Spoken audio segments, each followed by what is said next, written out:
Amém, amém.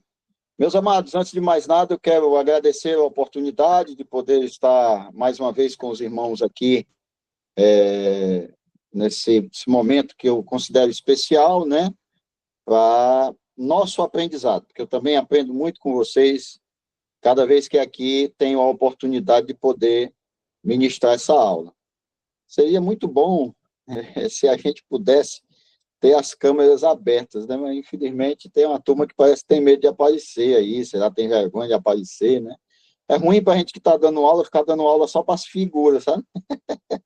É horrível, mas está valendo. Vamos lá. De qualquer forma, meus irmãos, eu quero agradecer aí ao reverendo Diogo Guilherme pela essa oportunidade, né? Nos dá de estar aqui.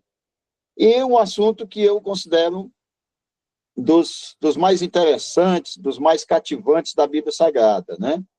Nós vamos falar hoje sobre, a gente está estudando, evidentemente, o livro que estamos estudando é o livro de Apocalipse, né? Então, me foi passada a oportunidade para ministrar um pouco sobre os capítulos 5 até o capítulo 8 do livro de Apocalipse. Eu vou certamente dar uma pincelada, perdão, vou certamente dar uma pincelada com os irmãos, porque o assunto é bastante extenso, exaustivo, e isso aí é muita pretensão minha querer falar sobre tudo dentro de tão pouco tempo, né?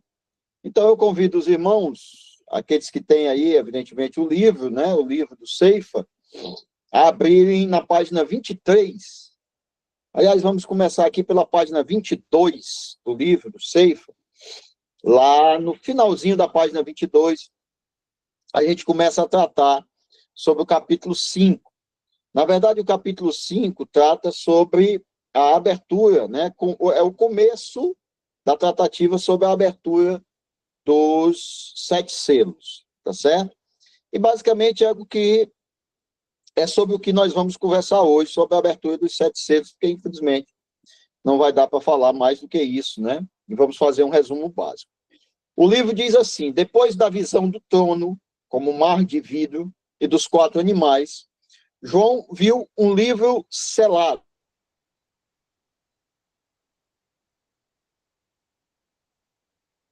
tal qual o conhecemos hoje, mas no livro como um símbolo de conhecimento da mensagem divina ao homem.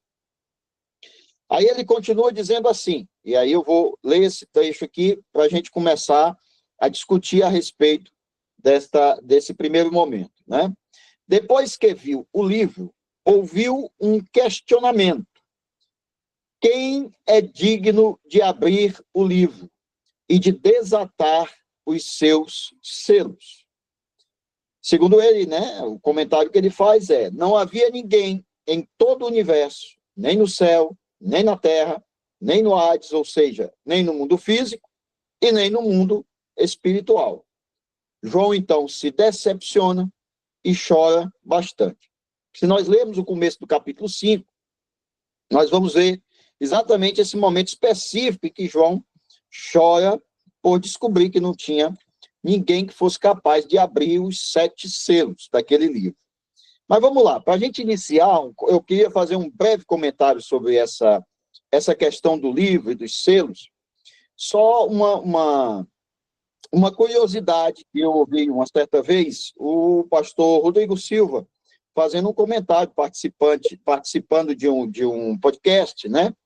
E aí, nesse comentário, ele falava sobre as questões arqueológicas, e ele dizia que a maioria dos documentos que eram selados antigamente, a maioria não, todos os documentos que eram selados na antiguidade, eles tinham, no máximo, entre 1 e 3 selos.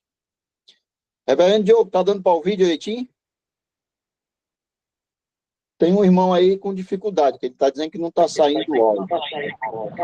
E eu estou ouvindo, você viu? E os demais aí, será que está todo mundo ouvindo? Tem mais alguém com dificuldade?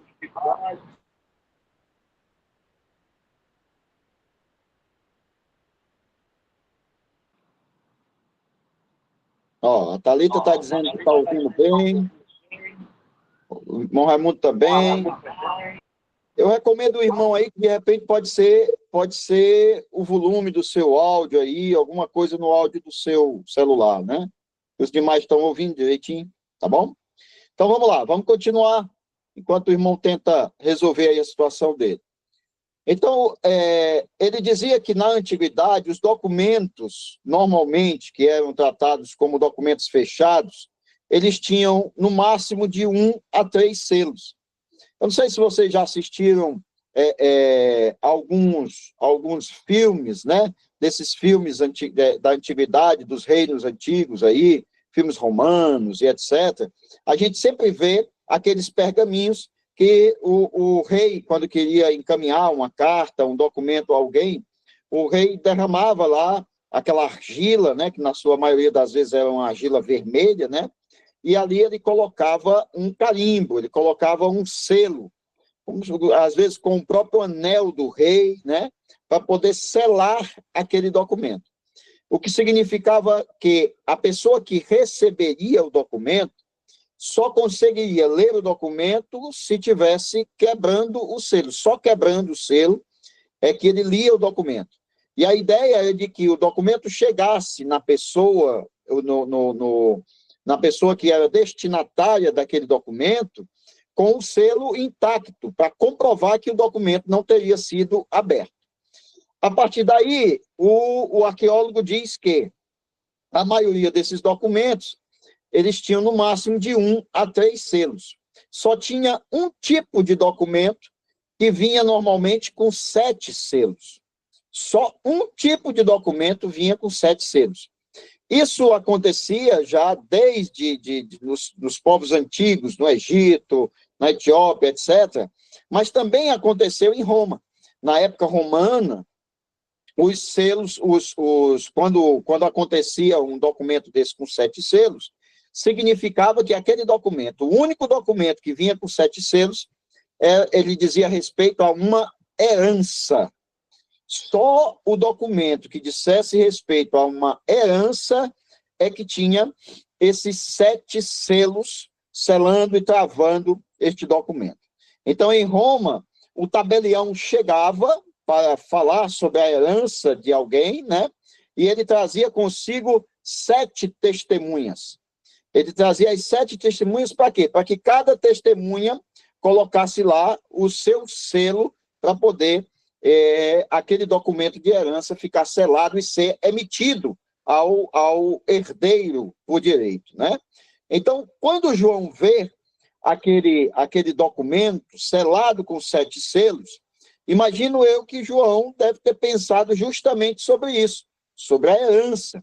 E se nós formos para a Bíblia Sagrada, nós vamos ver por diversas vezes a Bíblia falando que nós somos co-herdeiros com Cristo nos céus, né? Então, nós não somos os verdadeiros herdeiros, porque justamente pelo que a gente vê nessa passagem do capítulo 5 de Apocalipse. Quando João olha, ninguém era digno de abrir os 7 selos. Então, só um é o verdadeiro herdeiro, que é o Senhor Jesus Cristo. Quando João chora, imediatamente o ancião vem até ele e diz: não chore, João, porque o Cordeiro de Deus, que tira o pecado do mundo, ele foi digno, morreu para que esses selos fossem abertos. Amém?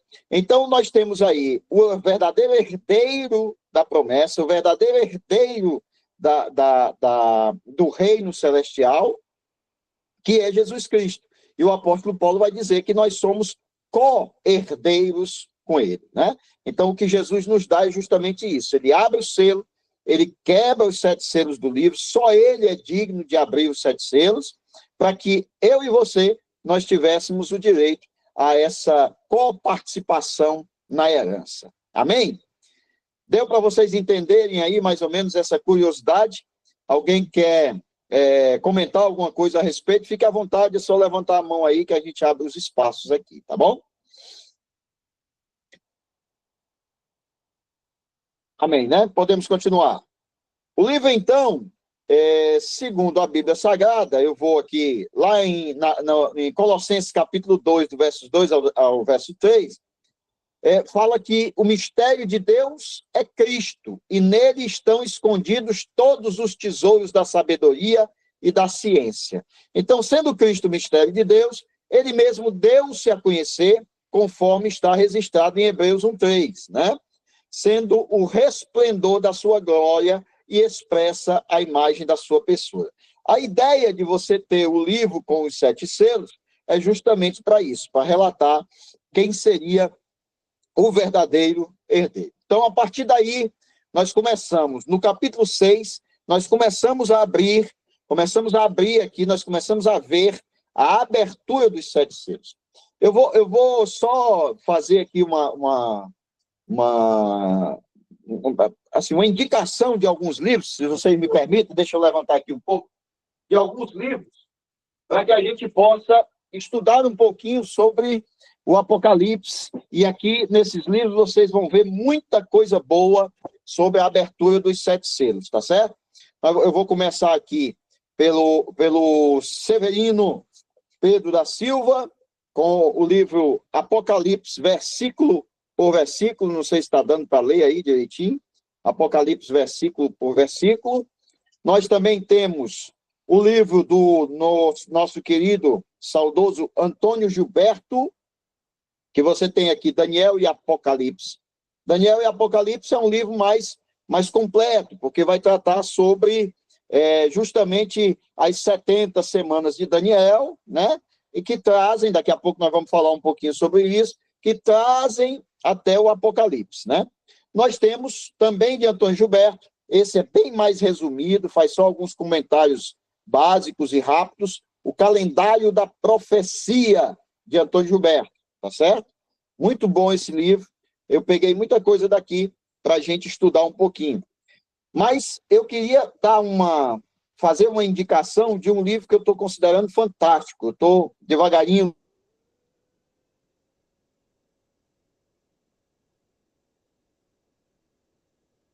Bíblica, a doutrina das últimas coisas, uma visão apologética, histórica e manual. Pastor Juliano Fraga, é um livro bem mais atualizado sobre as questões doutrinárias das Assembleias de Deus, né? Aqui fala sobre a questão das diferenças entre pré-medo, né, mid e pós-tribulacionismo, e fala muito sobre escatologia bíblica. Então, fica aqui as minhas indicações para vocês desses exemplares maravilhosos dos livros que nós estudamos para a escatologia bíblica, tá certo? Então, vamos lá, vamos começar aqui pela abertura dos selos, tá bom? Vamos começar a abrir os selos aqui. Quando a gente fala de abertura dos selos, é importante que a gente tenha em mente a linguagem de Apocalipse. Acho que vocês já devem ter visto isso aí nas outras aulas.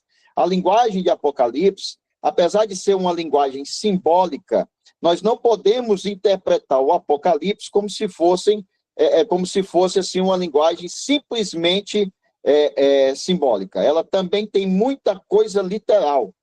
João, quando escreve na ilha de Patmos aquilo que ele recebeu de Deus no Apocalipse, João passa para as igrejas da Ásia, né, a visão que ele teve de maneira simbólica, mas com ensinamentos lógicos e ensinamentos reais sobre aquilo que de fato iria acontecer com o povo de Deus na face da terra, tá certo?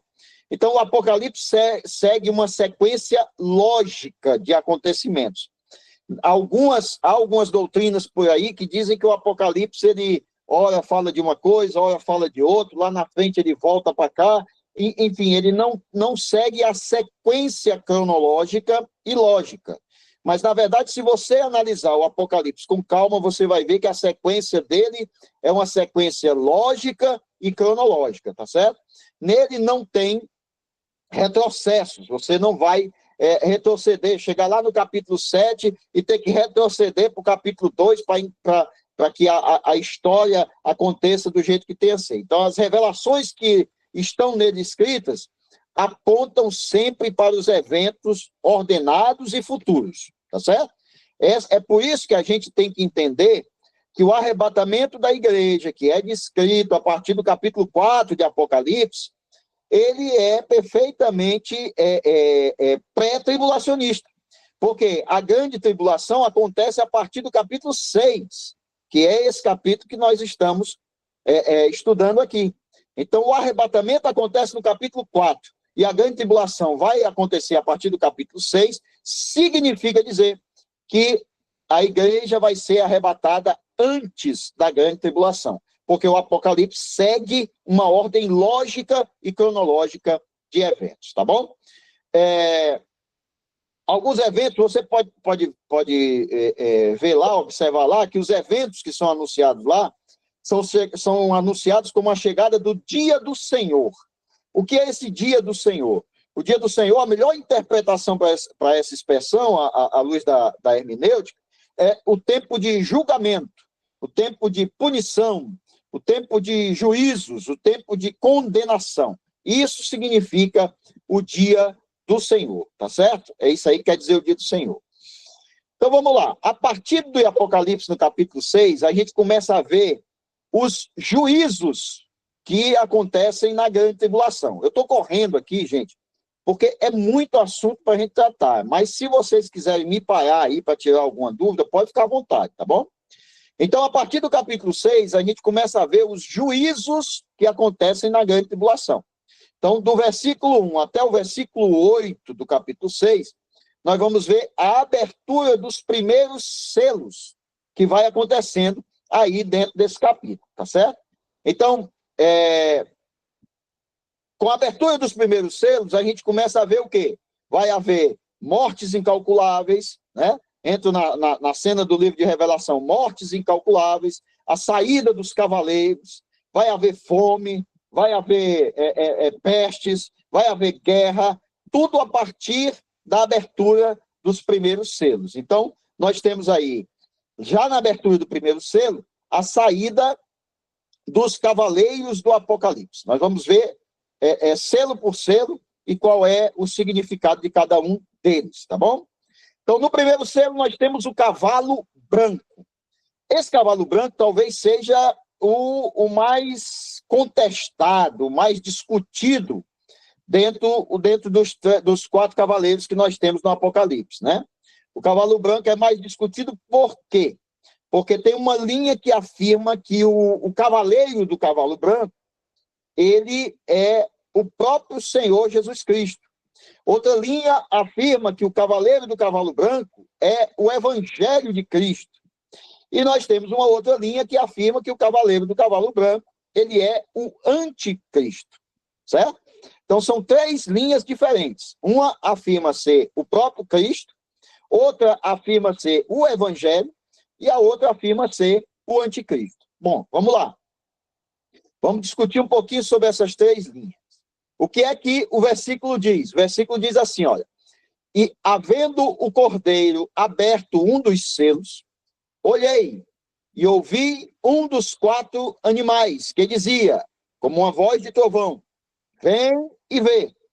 E olhei, e eis um cavalo branco, e o que estava sentado sobre ele tinha um arco, e foi-lhe dada uma coroa, e saiu vitorioso e para vencer. Vocês têm Bíblia aí na mão, certamente, né? Eu vou convidar vocês a abrir a Bíblia de vocês, por gentileza. Abra a sua Bíblia aí.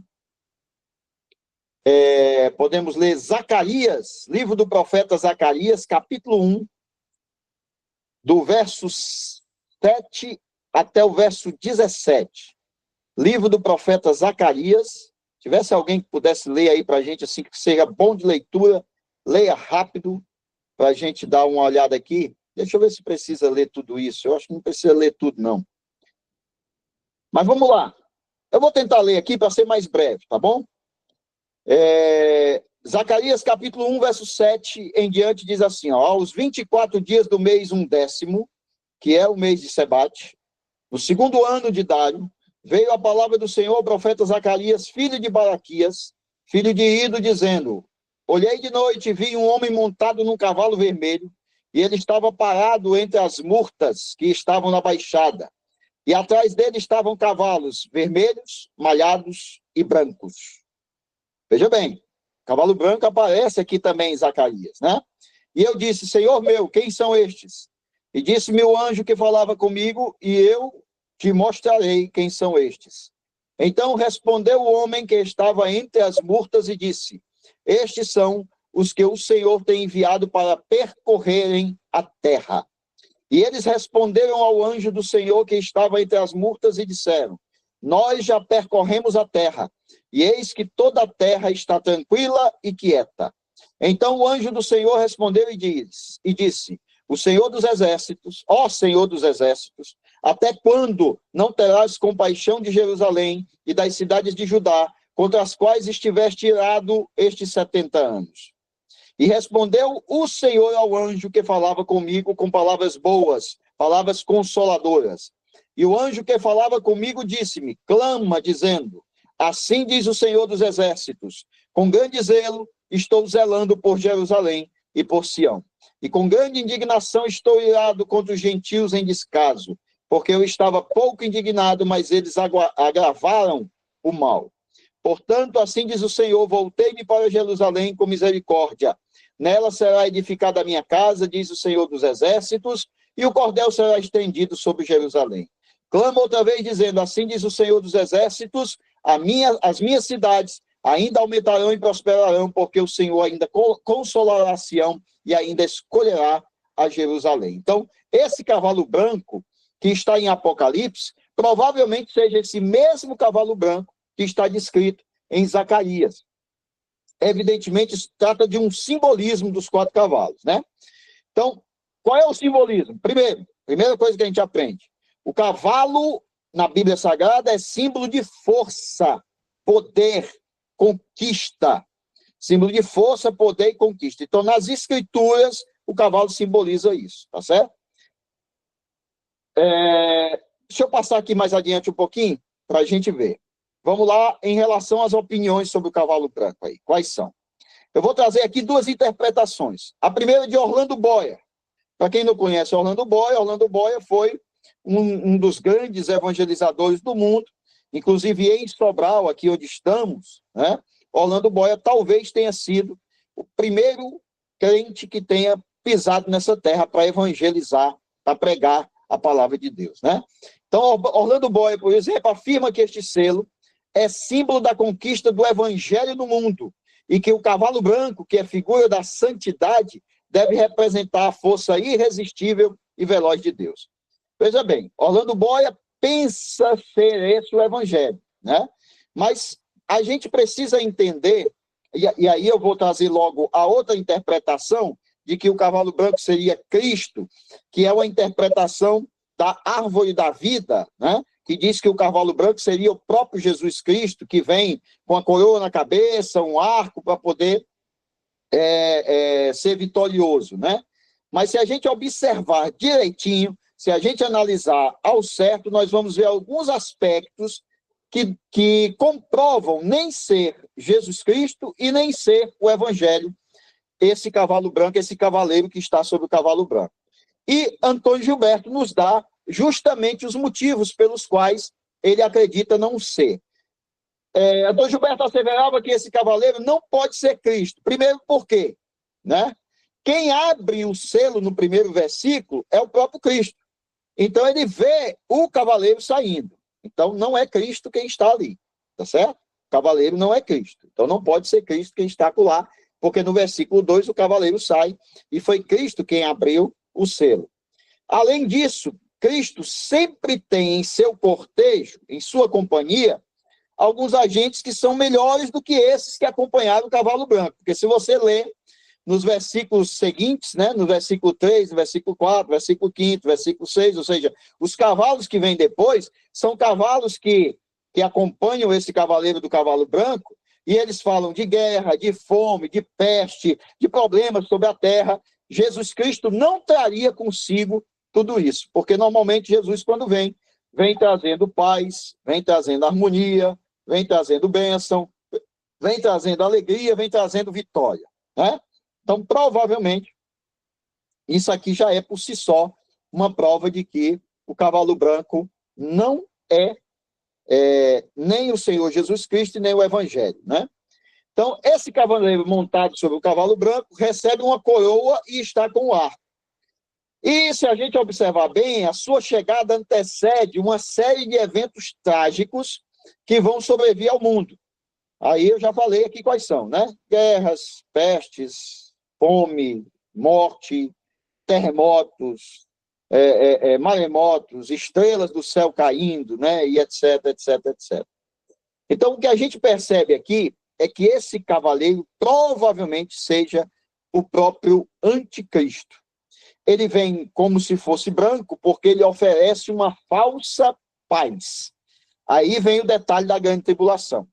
Os primeiros 3 anos e meio da grande tribulação, segundo o próprio livro de Apocalipse, esses primeiros 3 anos e meio, eles representam aquilo que o anticristo trará como paz. Uma falsa paz que reinará sobre a terra. Uma falsa paz para que os homens ponham credibilidade no governo que será instaurado por ele. A partir daí, aí nós vamos ver a abertura desses selos, os acontecimentos trágicos que vêm acontecendo, que na verdade serão os outros 3 anos e meio de grande tribulação e que será tempo de juízo sobre a terra. Então vamos lá, vamos ver se ficou bem claro, tá certo? O cavaleiro branco é o primeiro cavaleiro que sai na abertura do primeiro selo. Então, esse cavaleiro branco não é o Senhor Jesus, não é o Evangelho, ele é, de fato, o anticristo, que vem trazendo uma falsa paz. Ele vem na cor branca justamente porque vem trazendo uma falsa paz. Tá certo? Deu para entender o primeiro cavaleiro ou alguém tem alguma dúvida?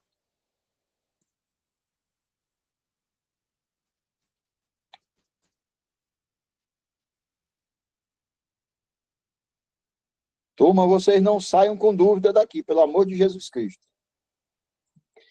Vamos lá. Deixa eu ler para vocês. Deixa eu ler para vocês aqui. Daniel, capítulo 8, do verso 23 ao 25. Se você puder me acompanhar aí, eu queria ler com você. Olha o que diz aqui, ó. Levantar-se-á um rei de feroz catadura e especialista em intrigas. Grande é o seu poder, mas não por sua própria força. Causará estupendas destruições, prosperará e fará o que lhe aprouver. Destruirá os poderosos e o povo santo. Por sua astúcia nos seus empreendimentos, fará prosperar o engano. No seu coração se engrandecerá e destruirá a muitos que vivem Deus despreocupadamente. Levantar-se-á contra o príncipe dos príncipes, mas será quebrado sem esforço de mãos humanas. Essa previsão de Daniel, ou seja, essa profecia de Daniel aqui, fala justamente sobre o cavaleiro do cavalo branco, que ele vai se levantar como um rei de poder, de muita força, trazendo consigo uma falsa paz, que dominará os reinos, mas que depois tentará destruir o povo de Deus e aqueles que servem ao Senhor nosso Deus, tá certo? Então, só para deixar claro que o primeiro cavaleiro é o cavaleiro do cavalo branco, ok? Vamos ao segundo selo, está descrito no capítulo 6, versos 3 e 4. O cavalo sai do selo, o selo é aberto, e ali sai o cavalo vermelho. Está escrito assim: e saiu outro cavalo vermelho, e ao seu cavaleiro foi-lhe dado tirar a paz da terra, para que os homens se matassem uns aos outros. Também foi-lhe dada uma grande espada. Esse segundo selo, ele se contrapõe ao primeiro. O arco que vem no primeiro selo se contrasta com a espada. Enquanto o arco e as flechas estão na aljava, guardados, justamente simbolizando a paz, a falsa paz, né? Este cavaleiro já se propõe a vir trazendo uma grande espada na mão. Então, a paz que o Cavaleiro Branco trazia sobre a terra, nos três anos e meio iniciais, né, ela é temporária e é falsa. Por quê? Porque logo em seguida já vem o cavalo vermelho com uma função exatamente oposta. A função desse cavaleiro do cavalo vermelho é justamente tirar a paz da terra. O cavalo branco sai mostrando que traria paz sobre a terra. Anticristo, falsa paz, 3 anos e meio. Quando chega na metade do tempo, ele quebra o acordo de paz com Israel, e aí vocês já devem ter estudado sobre isso, né, nos capítulos anteriores. Ele quebra esse acordo de paz com Israel, que foi feito, e aí, a partir daí, a gente começa a ver o Cavaleiro Vermelho operando, porque abre-se o período de guerra. Então, tudo aquilo que o primeiro cavaleiro tinha oferecido ao povo judeu, né? O que foi que ele ofereceu ao povo judeu lá na sacramentação do acordo, né? Na hora que ele sacramenta o acordo com o povo judeu, ele tinha prometido reino territorial, seguro, paz, proteção, né? O exercício livre da sua religião. Então, tudo isso ele prometeu, mas quando chega em 3 anos e meio, ele quebra esse acordo e parte para cima do povo de Deus.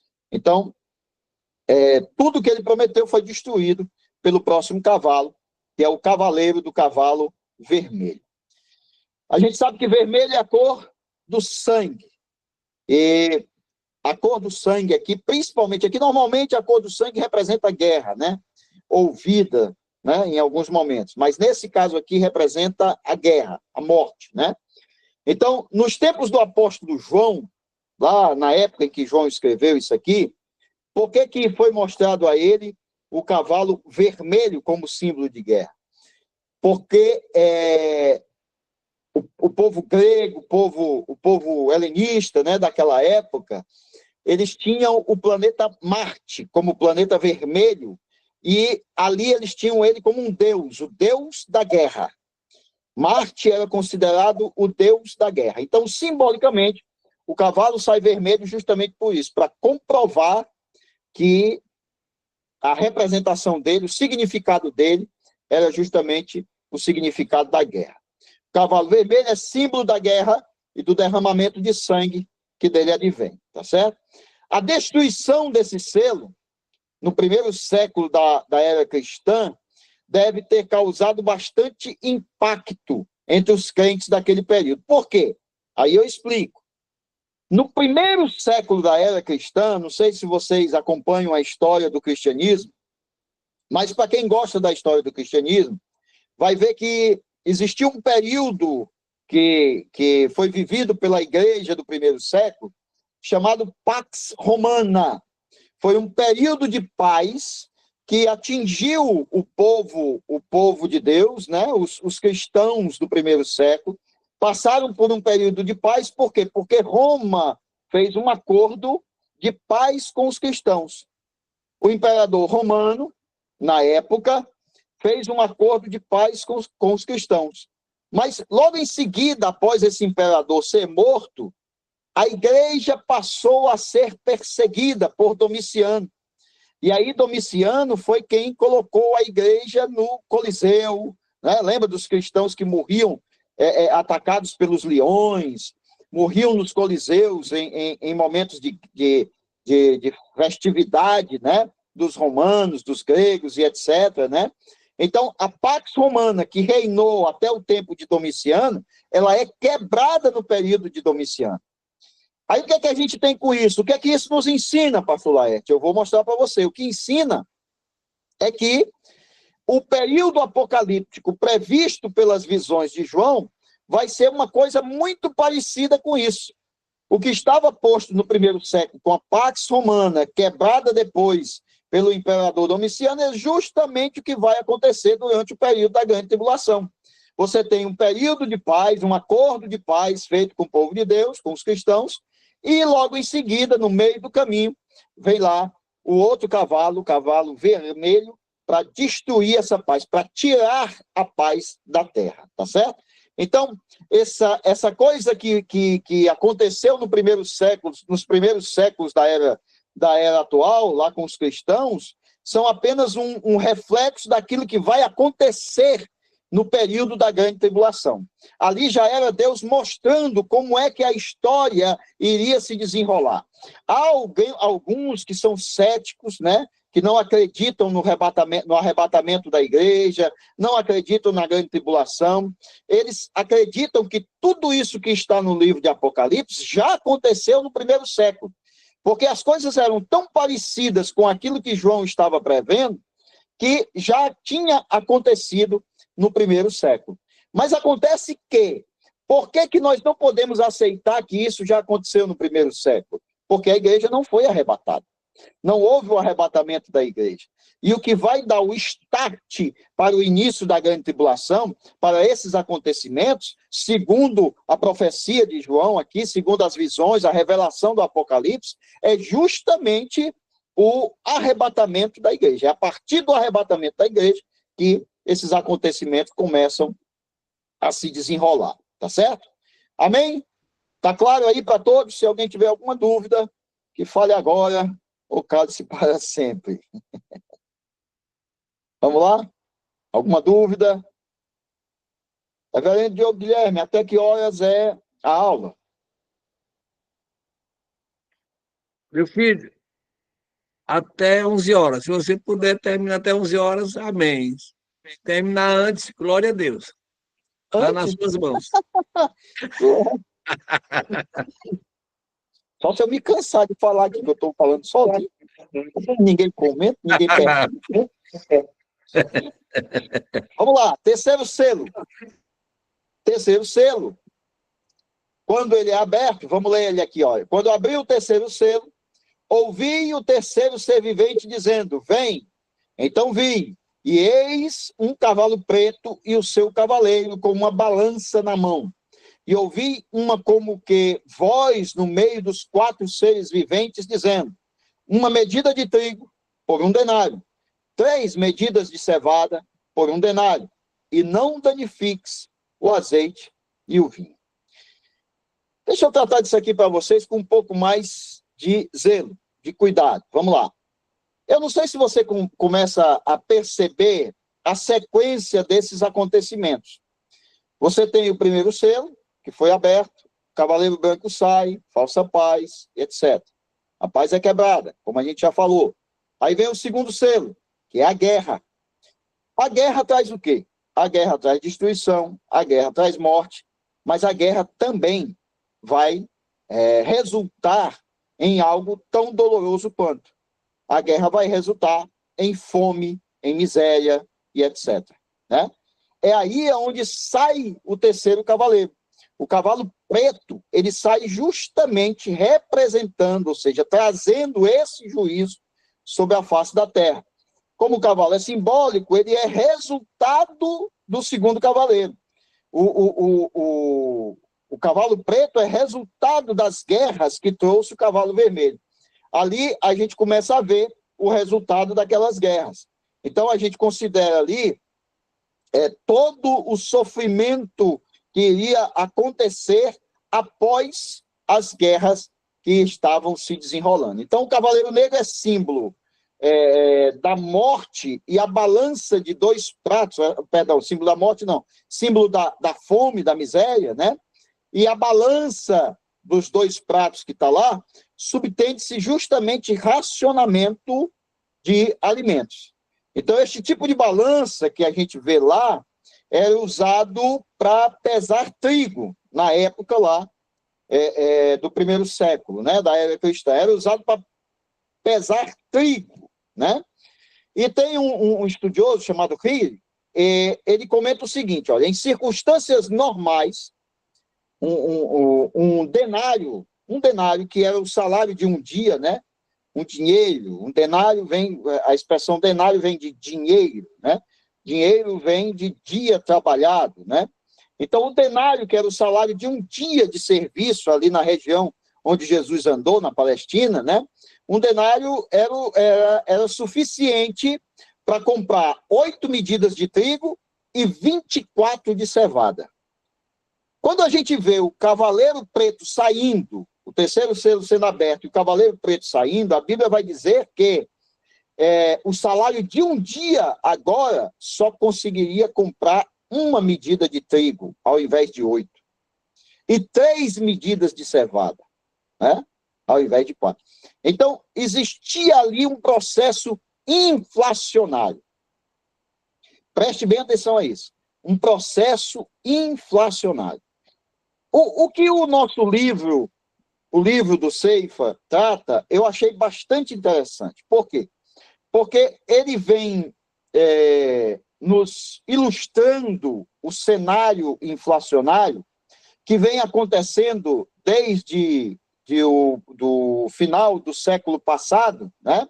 Aliás, desde meados do século passado, de 1950, 1945, da Segunda Guerra para cá, esses processos inflacionários têm sido constantes. O advento da tecnologia, o avanço da ciência, né, foi fundamental para que esses cavaleiros, né, estivessem preparados para poder chegar, para poder acontecer o simbolismo desses cavaleiros na Terra. Essa tecnologia avançada que nós temos hoje nada mais é do que o preparo para que o anticristo possa reinar sobre a Terra. Seria impossível o anticristo reinar sobre a Terra se nós não tivéssemos a globalização atual. Como é que ele ia conseguir se comunicar, como nos tempos antigos, quando você estava em uma cidade e para ir uma mensagem, uma carta para uma outra cidade, você tinha que usar um cavalo, um cavaleiro que estava lá, que andava a cavalo durante dias a fio até que a mensagem chegasse do outro lado, né? Chegasse aonde queria chegar. Para que o anticristo pudesse dominar o mundo, como está previsto no livro de Apocalipse, a tecnologia precisava avançar, precisava evoluir. É por isso que no Evangelho de Mateus, no capítulo 24, uma das condições para o fim dos tempos que Jesus apresenta ali é justamente a multiplicação da ciência. Se você observar lá em Mateus, você vai ver que Jesus deixa bem claro que no fim dos tempos a ciência se multiplicaria.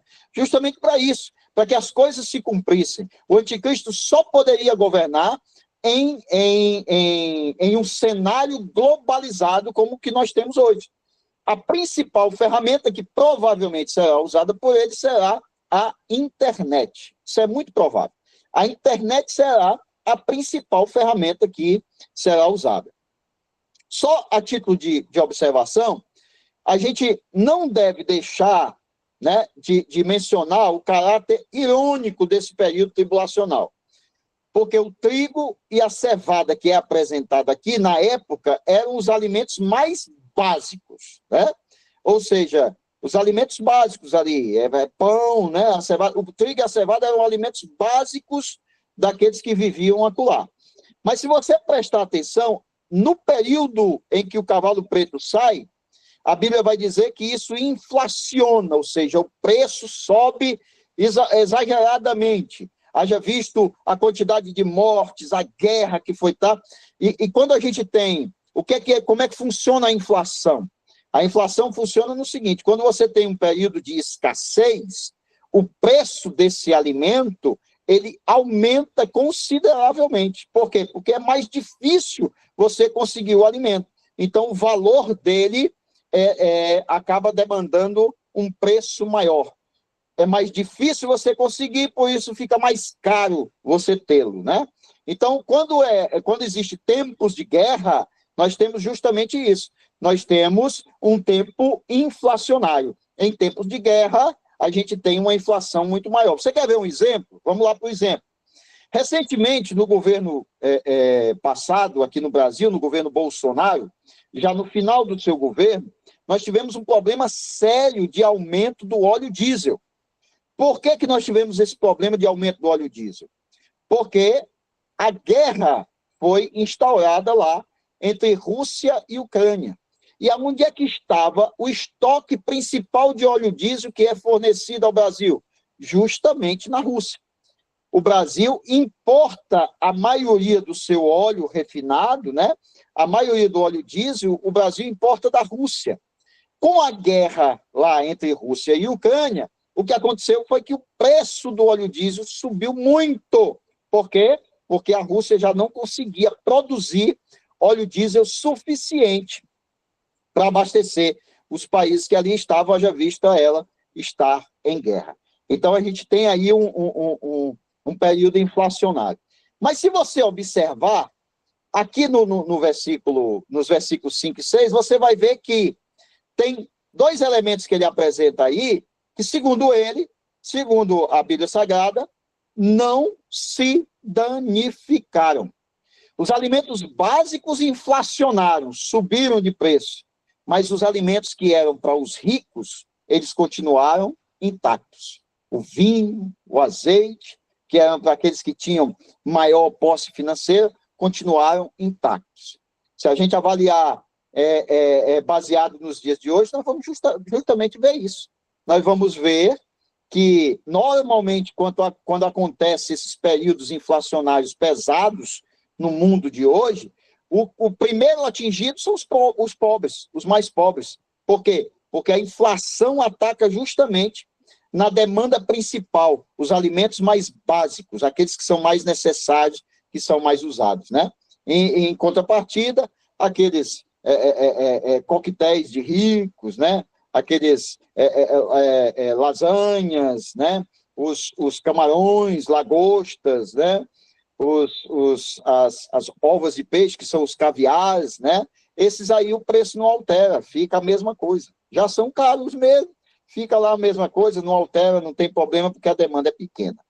Então, a mesma coisa, a mesmíssima coisa vai acontecer durante o período da grande tribulação. Só que isso vai acontecer de maneira muito mais intensa. Você vê hoje, por exemplo, a fome que é instalada em países como Senegal, Nigéria, Etiópia, Angola.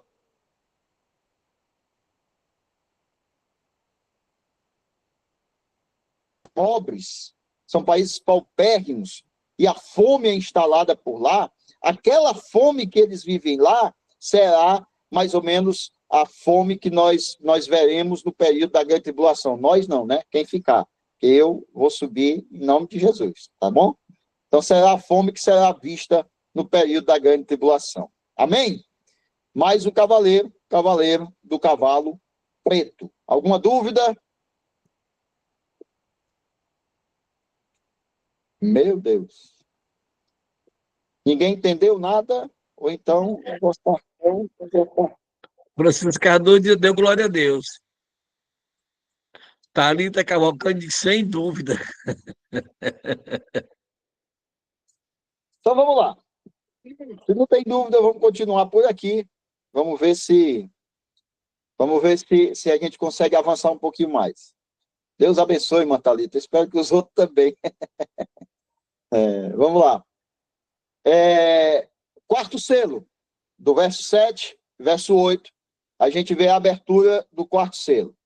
Está escrito assim: quando o cordeiro abriu o quarto selo, ouvi a voz do quarto ser vivente dizendo: vem, e olhei, e eis um cavalo amarelo, e o seu cavaleiro, sendo este chamado Morte. E o inferno o estava seguindo, e foi-lhes dada autoridade sobre a quarta parte da terra para matar a espada, pela fome, por a peste e por meio das feras da terra. Bom, vamos lá. Como eu disse a vocês, o que está acontecendo aqui é uma sequência de acontecimentos. Um cavaleiro vem, puxa uma coisa, o outro vem, já puxa a consequência do anterior. Aí o cavaleiro amarelo agora vem e já puxa a consequência dos outros dois anteriores. Nós temos a guerra, nós temos a fome por causa da guerra, a inflação por causa da guerra, período de difícil situação por causa da guerra, e a partir daí se instala também as pequenas guerras.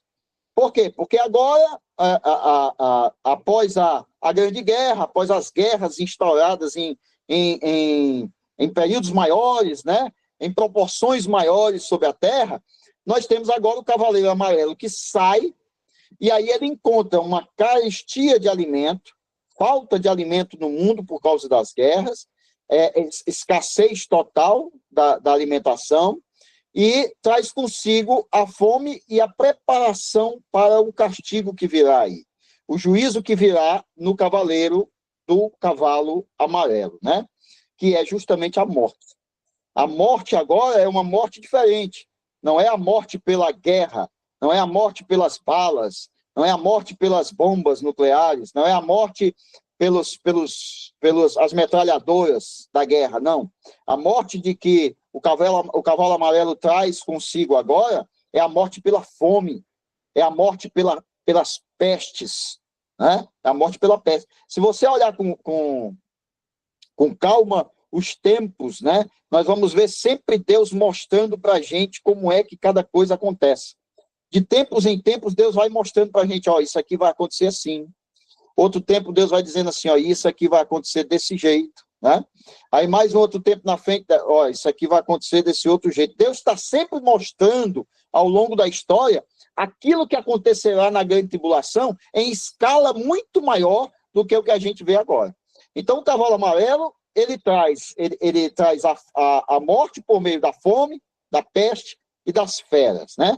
O termo amarelo aqui não é aquele amarelo vivo, não, né? Se a gente for lá para o grego, a gente vai ver que o termo amarelo aqui é um amarelo esverdeado, né? Que simboliza justamente a palidez da morte, né? Tem como simbologia a palidez da morte, aquele amarelo esverdeado, né? Então vamos lá. Esse cavaleiro, diferente dos outros três, ele já tem a identificação como a morte e ele traz consigo, segundo a Bíblia, a gente vê aqui, né, no versículo 8, a Bíblia vai dizer que o inferno o está seguindo, né? Então ele traz consigo o Hades, ou o inferno. Ele traz o inferno consigo. Aqui não fica claro, só a título de simbolismo e para curiosidade nossa, aqui não fica claro se esse traz consigo, né? Na verdade, a expressão que é utilizada, ó, foi lhes dada autoridade sobre a quarta parte da terra, não, e o inferno o estava seguindo, né? Então, a gente não sabe se o inferno vinha em outro cavalo, simbolicamente, evidentemente, né? Ou se o inferno vinha coletando atrás, né? Andando atrás, recolhendo os mortos pela peste, etc., né? Então, não está descrito na Bíblia exatamente.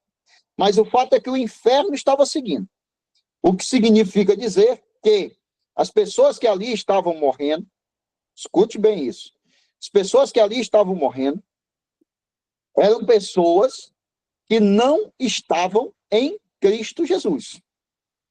Não participavam da grande tribulação, não participaram do arrebatamento da igreja.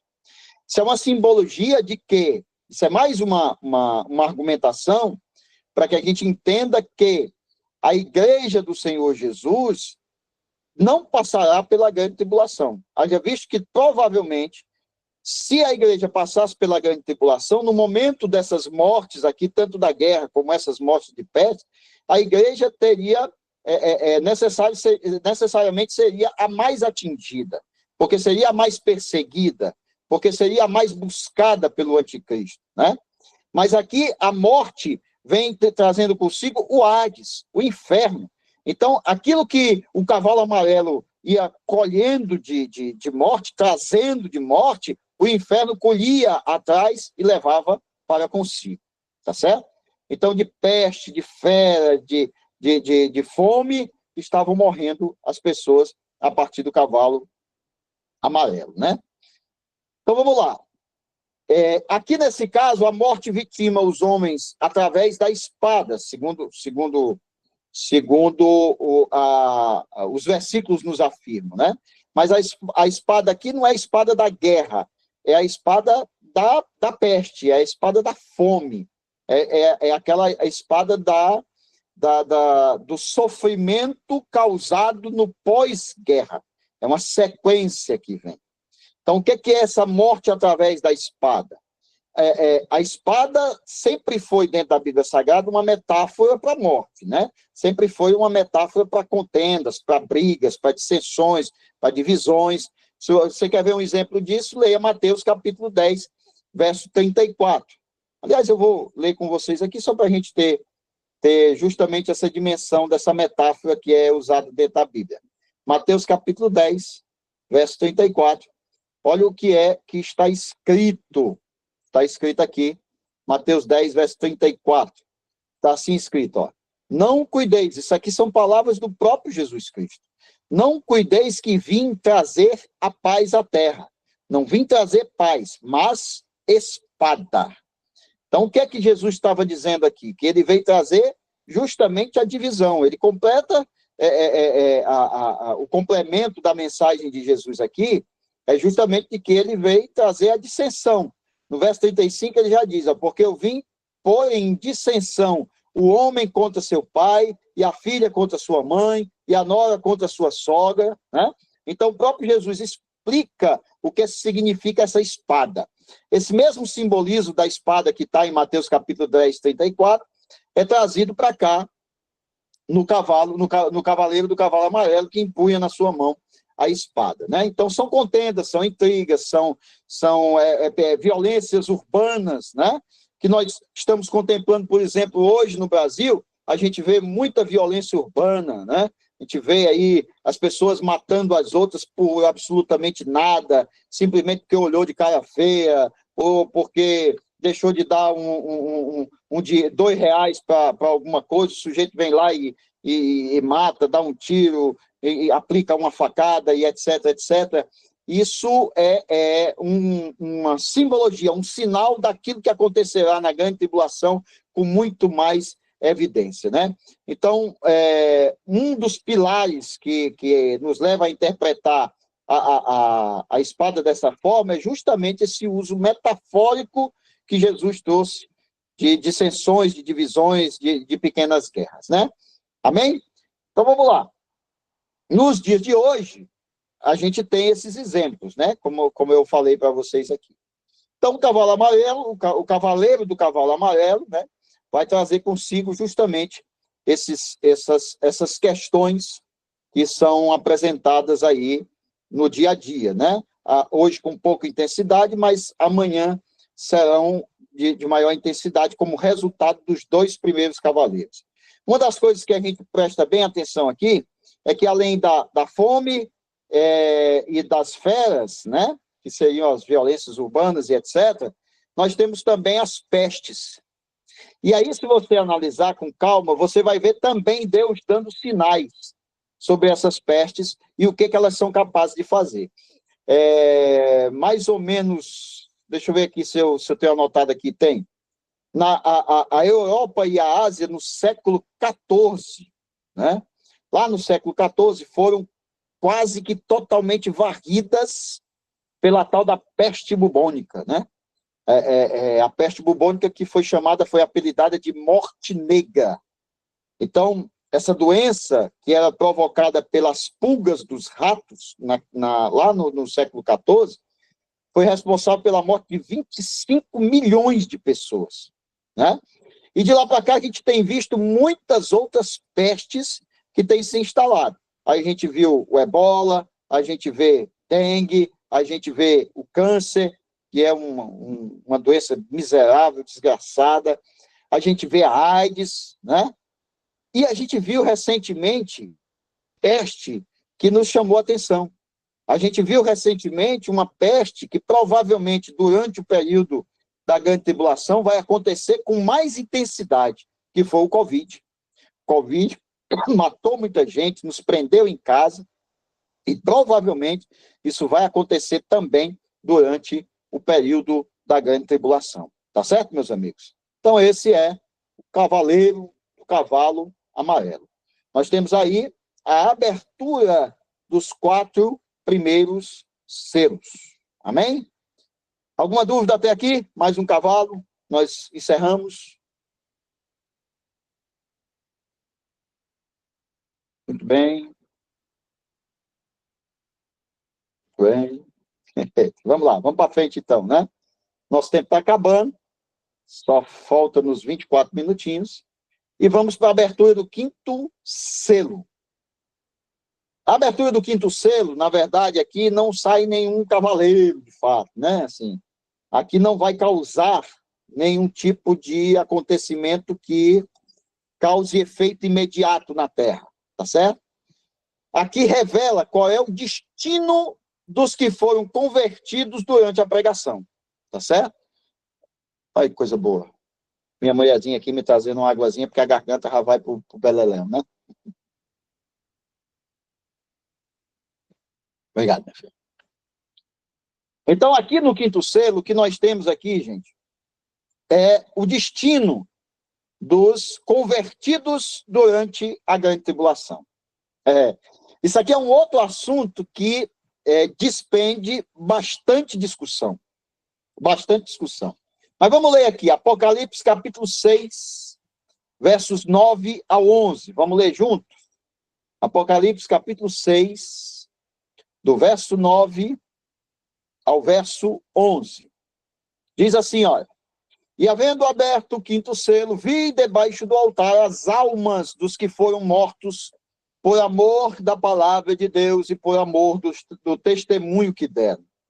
E clamavam com grande voz, dizendo: até quando, ó verdadeiro e santo dominador, não julgas e vingas o nosso sangue dos que habitam sobre a terra? E foram dadas a cada um compridas vestes brancas, e foi-lhes dito que repousassem ainda um pouco de tempo, até que também se completasse o número de seus conservos e seus irmãos, que haviam de ser mortos como eles foram. Vamos lá.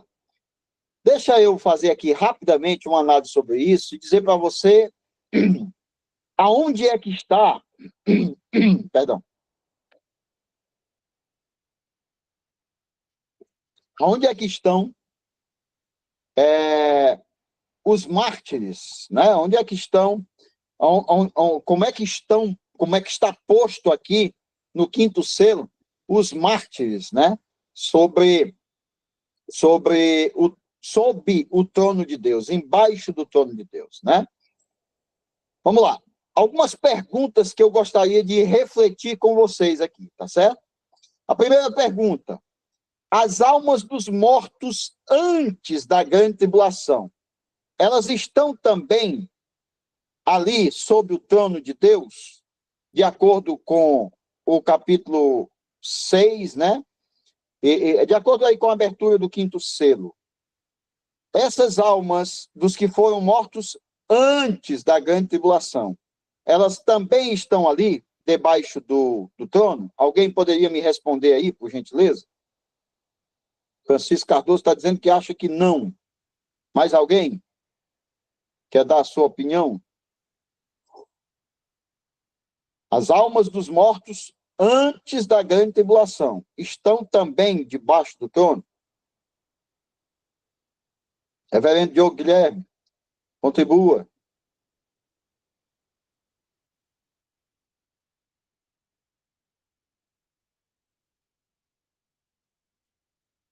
Está mudo aí, está mudo. Está mudo. Pronto. Meu pastor, quando você trata da questão do livro do Apocalipse, nós vemos dois grupos de pessoas que passaram pelo processo da morte, né? Esse primeiro grupo do capítulo 6 e tem o segundo grupo que é no capítulo 7. E é os 144 mil que, segundo, estavam vestidos de vestes brancas, mas tinha algo curioso neles, que era salpicados com sangue, né? Eu acredito, né, que mostra, revela esses dois lados, quer dizer, pessoas que morreram, né, conheceram a verdade, foram mortos, no caso, no Coliseu de Roma, aqueles que morreram, eles estão abaixo do trono de Deus. Eu acredito piamente que seja esse primeiro grupo. O segundo grupo que vão passar pelo processo da morte, que vão passar pela grande tribulação, e é os 144 mil, né, que foram ali mortos. A minha convicção, meu pastor, eu acredito que sejam pessoas que conheceram a verdade, né, antes da grande tribulação. Vamos lá, eu vou me permitir discordar aqui do reverendo Diogo Guilherme, do mestre Diogo Guilherme, né? Mas vou discordar só um pouquinho, porque é o seguinte: esse momento aqui, em que há a abertura do quinto selo, já é um momento dentro da grande tribulação. Antes da grande tribulação, os que morreram antes da grande tribulação, eles vão ser arrebatados. É a promessa de Jesus Cristo para nós. Então, eles não estão mais sob o trono, aguardando absolutamente nada. Eles já estarão aqui num processo chamado as bodas do Cordeiro. Eles estão festejando as bodas do Cordeiro. Então, eles não estão. Os que morreram antes da grande tribulação, eles não estão aqui debaixo do trono de Deus. O que, com a abertura do quinto selo, o que é mostrado aqui são as almas que estão martirizadas, que foram martirizadas durante a grande tribulação. Aqueles que, apesar de não terem sido arrebatados, foram convencidos de que Jesus Cristo é o único caminho, e foram lavados pelo sangue do Cordeiro. E aí é importante a gente dizer o seguinte, e aí eu vou até me utilizar aqui desse livro do Juliano Fraga, para trazer para vocês uma informação importante. Ó. Ele pergunta aqui, ó, haverá salvação no período da grande tribulação? Né? E ele diz o seguinte, Apocalipse capítulo 7, versículo 14, olha o que ele usa. Respondi-lhe, meu Senhor, tu o sabes. Ele então me disse, são estes os que vêm da grande tribulação. Lavavam suas vestiduras e as alvejaram no sangue do Cordeiro. Então, a gente entende que haverá sim salvação no período da grande tribulação. Justamente aqui, no quinto selo, na abertura do quinto selo, é apresentada a primeira parte desses mártires, que receberam a palavra, provavelmente, das duas testemunhas, que eu acho que nós vamos tratar isso aí provavelmente mais tarde, né, reverendo Diogo, em algum outro capítulo aí do livro, as duas testemunhas, e dos 144 mil selados, que também foram selados, estavam na terra para pregação do evangelho. Aí a gente fica com a dúvida do seguinte, vamos lá, olha, mas espera aí, se no período da era cristã, no período da graça, tinha o Espírito Santo convencendo o homem do pecado, da justiça e do juízo, e muita gente não conseguiu se convencer, não conseguiu aceitar Jesus, como é que no período da grande tribulação, que a Bíblia diz que o Espírito Santo é quem vai conduzir a igreja até o Senhor e deverá estar nas bodas do Cordeiro com a igreja, como é que essas pessoas aqui embaixo vão ser convencidas de que Jesus é o único caminho? Aí a gente vai para o período racional. O Espírito Santo, ele vai continuar agindo na terra. Não será mais como age no tempo da graça, em que nós temos o Espírito Santo em sua plenitude, dentro de nós, habitando no crente, habitando no cristão. O Espírito Santo estará agindo no período da grande tribulação, como ele agiu, por exemplo, no Antigo Testamento. Lembra? Lembra, por exemplo, eu vou tentar citar um exemplo aqui. Eu acho que ele cita aqui um exemplo, deixa eu dar uma olhada aqui. Ele cita aqui um exemplo, o nosso escritor Juliano Fraga, ele cita aqui um exemplo de Sansão, por exemplo, né? Que Sansão, de tempos em tempos, recebia o poder do Espírito Santo e era manifesto na vida dele. Bezaliel também, que foi aquele artífice que produziu os itens do tabernáculo, né? A Bíblia vai dizer, deixa eu ver se eu acho o versículo aqui, irmãos, misericórdia. Deixa eu ver se eu acho aqui o versículo. A Bíblia vai dizer que ele, de tempos em tempos, que ele recebeu o Espírito de Deus sobre ele. Eu não estou achando o versículo aqui, mas eu fico devendo a vocês, tá certo?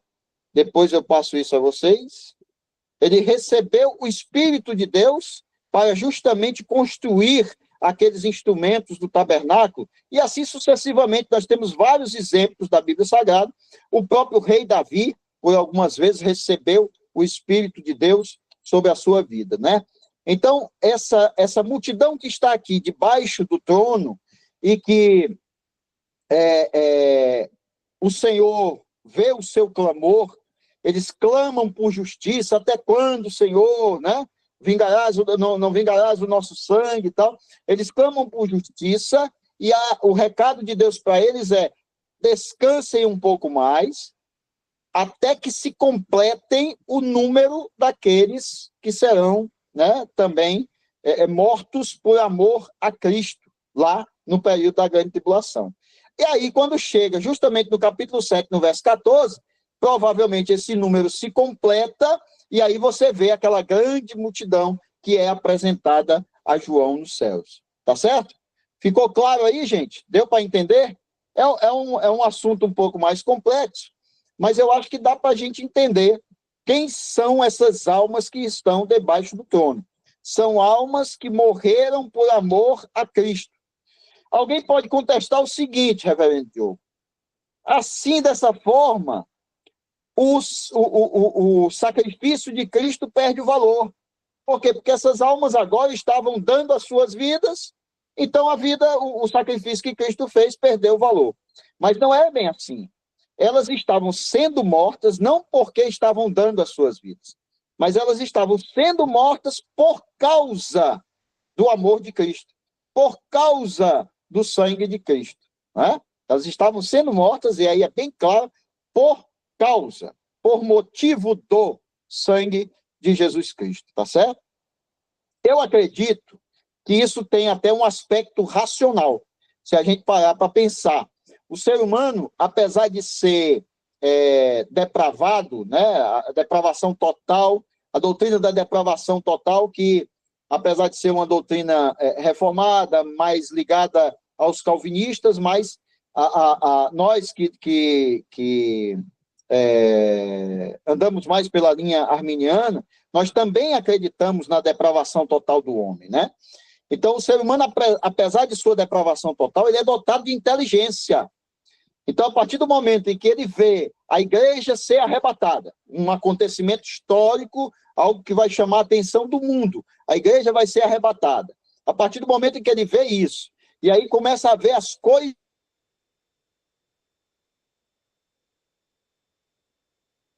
começam a ver isso se cumprindo, e o período é pequeno, só são 3 anos e meio, então isso se cumprindo demasiadamente, ou seja, se cumprindo, estando em evidência e muito visto daquilo que estava profetizado, eu entendo que muitos deles, certamente até familiares de crentes, de cristãos e etc., vão abrir os seus olhos para o que está acontecendo naquele momento, e provavelmente se lembrarão, verão, né, em suas mentes os ensinamentos de Cristo, o poder do Espírito Santo sobre a vida da igreja que pleiteou sobre a terra.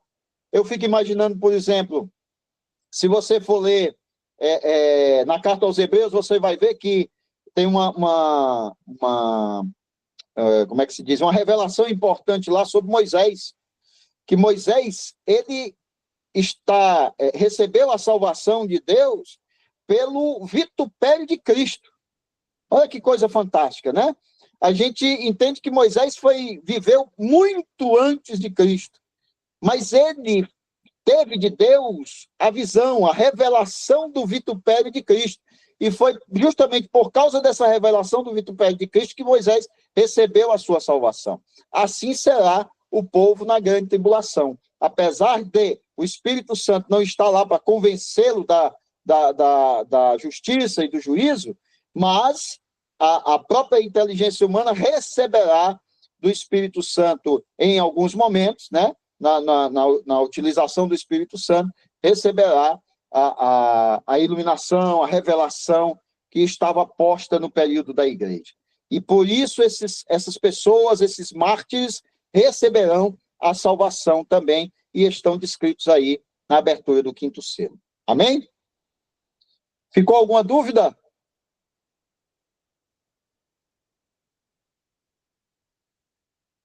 Misericórdia. Vamos lá, então. Eu vou concluir, porque só nos restam aqui alguns poucos minutos, não adianta, não faz sentido eu me adiantar, mas eu vou concluir com a abertura do sexto selo. A abertura deste sexto selo vai iniciar propriamente, né, o que a gente chama de grande tribulação. É o período, o prelúdio do dia do Senhor, né? Os crentes surgidos desde a abertura do segundo selo até o sétimo podem ser comparados com a igreja de Esmirna. O que Jesus fala à igreja de Esmirna, né, ou a respeito da igreja de Esmirna, encaixa-se perfeitamente com esses crentes que estão aqui participando da abertura do sexto selo. Apocalipse, capítulo 2, versículo 10. Vamos dar uma lida.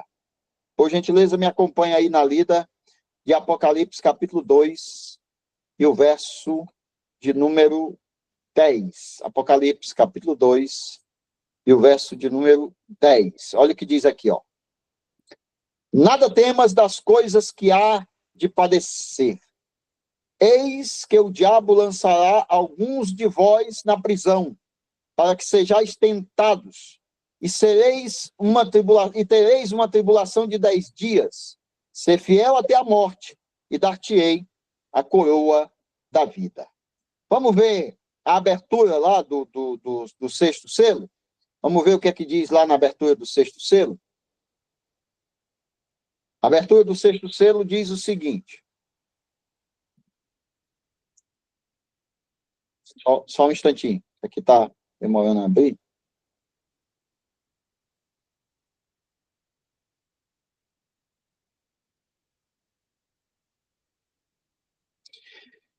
Verso 12 do capítulo 6, né? Abertura do sexto selo. E havendo aberto o sexto selo, olhei e eis que houve um grande tremor de terra. E o sol tornou-se negro como saco de cilício. E a lua tornou-se como sangue. E as estrelas do céu caíram sobre a terra, como quando a figueira lança de si os seus figos verdes, abalada por um vento forte. E o céu retirou-se como um livro que se enrola, e todos os montes e ilhas foram removidos dos seus lugares. E os reis da terra, e os grandes, e os ricos, e os tribunos, e os poderosos, e todo servo, e todo livre, se esconderam nas cavernas e nas rochas das montanhas. E diziam aos montes e aos rochedos: caí sobre nós, e escondei-nos do rosto daquele que está sentado sobre o trono e da ira do Cordeiro, porque é vindo o grande dia da sua ira, e quem poderá subsistir? Aqui, de fato, é o julgamento divino. Porque até aqui, até a abertura do quarto selo, por exemplo, que foi quando a gente viu os 4 cavalos saindo, nós vimos instrumentação das pestes, dos juízos, essa instrumentação vindo através do anticristo, da operação do anticristo, através da guerra, através da fome, através da miséria, através da inflação, através das feras, né, da violência urbana e etc. Mas aqui, justamente na abertura do sexto selo, nós vamos ver já a operação dos céus. Aqui é o dia da ira do Senhor. Aqui os céus começam a se derramar sobre a terra. Aqui a gente começa a ver fenômenos sobrenaturais. Aqui o anticristo já não tem mais ação. Aqui já é uma ação da ira do Senhor, nosso Deus, sobre aqueles que negaram a salvação. É importante dizer isso sempre, irmãos. Tem muito crente que acha, eu prego isso sempre, tem muito crente que acha que o inferno, que a ira de Deus, ela é separada apenas para adúlteros, mentirosos, beberrões, né? Viciados em droga, né? Esse pessoal é que está separado do inferno. Isso não é verdade. O inferno é para todo aquele que rejeita ao Senhor Jesus Cristo como seu único e suficiente Salvador. Você pode ser a pessoa mais bonzinha da face da terra, você pode não ter vício nenhum, você pode fazer caridade, você pode fazer o que você quiser. se rejeitar a salvação através do Filho de Deus, o inferno tem lá um lugarzinho quentinho, bem quentinho, né? Acomodante lá, tem lá uns chifrinhos, né?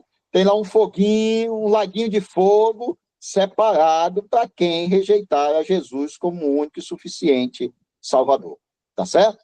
Isso é uma verdade bíblica e não tem como você contestar isso em hipótese alguma. Ninguém pode contestar isso, é o que a Bíblia diz e a gente crê exatamente naquilo que a Bíblia fala. Então, a abertura do sexto selo está exatamente nos mostrando esse momento da ira divina. Aqui são fenômenos sobrenaturais.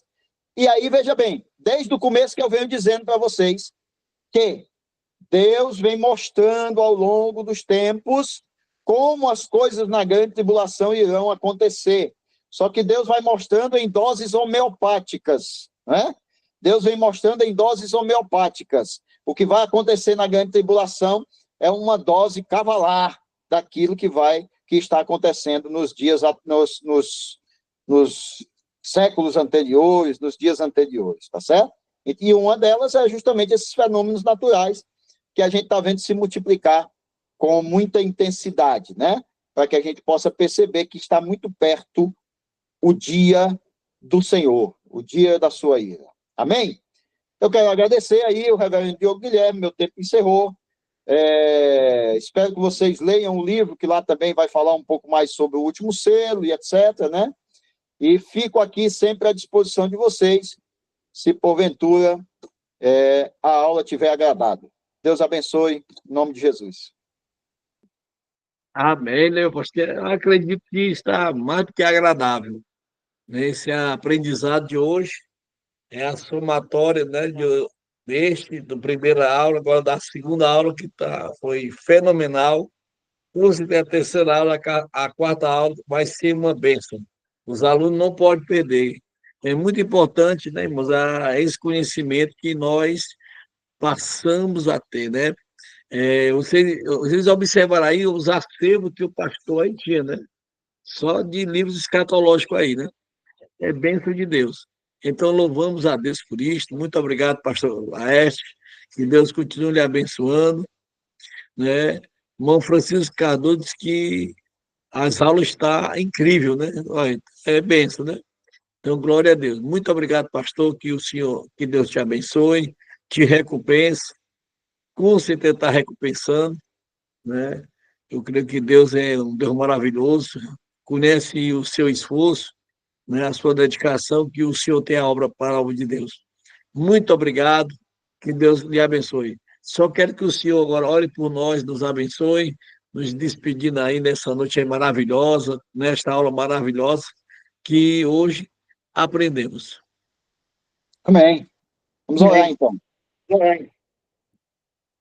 Senhor nosso Deus, Pai querido, amado, Deus de infinita bondade e misericórdia, queremos te agradecer, meu Deus, por este momento tão especial que estivemos, mesmo que à distância, mesmo que pela internet, mas estivemos juntos com os irmãos para aprendermos um pouco mais, Senhor, da tua palavra.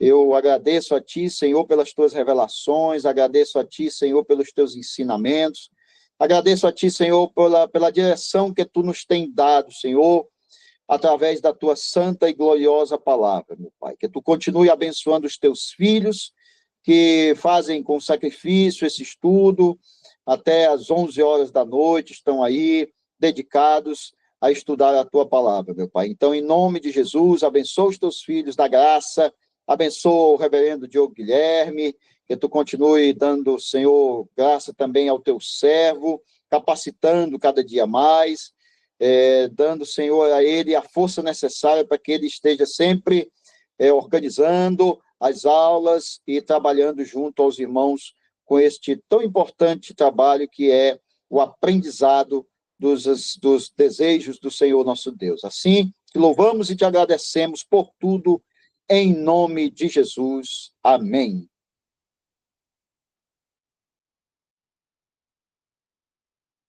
Deus abençoe a todos, meus irmãos. Muito obrigado pela oportunidade, viu? Grande abraço.